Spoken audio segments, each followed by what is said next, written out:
Билесиңерби? Таква деп кимди айтат? Таква деп арамга жолобогон адамды айтат. Бул эң негизги маселе. Мусулман адам таквалык кылып, арамдан алыс болуш керек. Адал менен гана азыктаныш керек. Ошону менен гана таквалык келет адамга.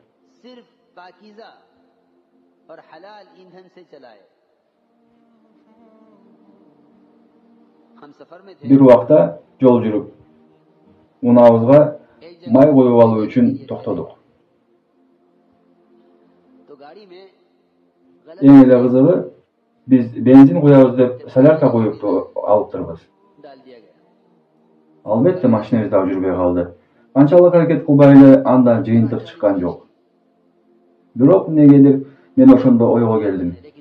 Эгер ушул машина туура эмес май куйгандын себебинен жүрбөй калган болсо, анын жанында биз адамдар, биз туура эмес нерсени жеш менен, ичиш менен бизге да ушундай, балки мындан да жаманыраак зыян тиет го деген ой келди.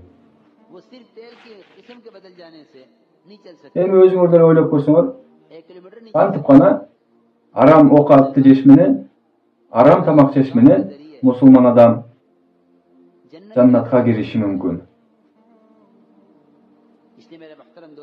Мына ошол себептен, урматтуу агайын туугандар, мусулман адамдын белгиси халал, таза жеш. Ачарчылык убагында Абу Бакр радиаллаху анху арам окат менен тамактанып алат. Ал тамак төлгө салуу жолу менен келген арам тамак болуп эсептелет. Бирок негедир Абу Бакр радиаллаху анху бул тамакты кайсыл жол менен алдыңар деп жегенден кийин гана сурап калат. Ошондо айтат: мен динге келгенге чейин көз ачыктык кылып бал ачкан болчумун. Ошонун айлыгын динге келгенден кийин гана беришти мага. Ошого мен ошол акчага тамак алып келдим деп айтат.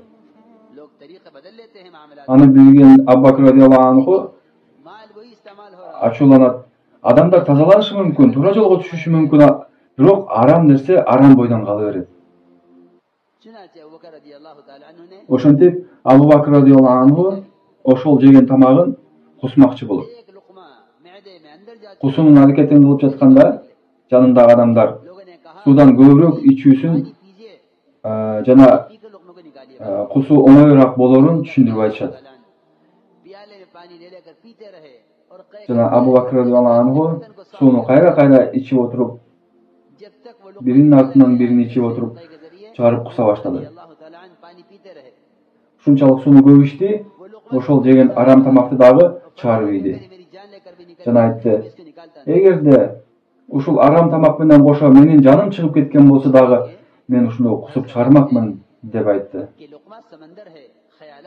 Мавлана Юсуф рахматуллага айткан: тамак аш, азык-түлүк бул океан сыяктуу деген. Ал эми адамдын ниети ошол океандагы акак таш сыяктуу деген.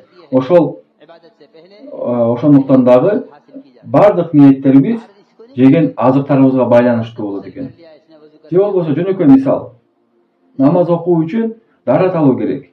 Дарат бир гана дарат суу менен гана чектелип калбайт. Ошол адамдын канында арам нерсе айланып жүрөт го.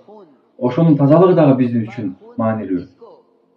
Жана ошол таза кан Аллах субхану ва таалага жаккан жакшы амалдарды кылууга түрткү болот.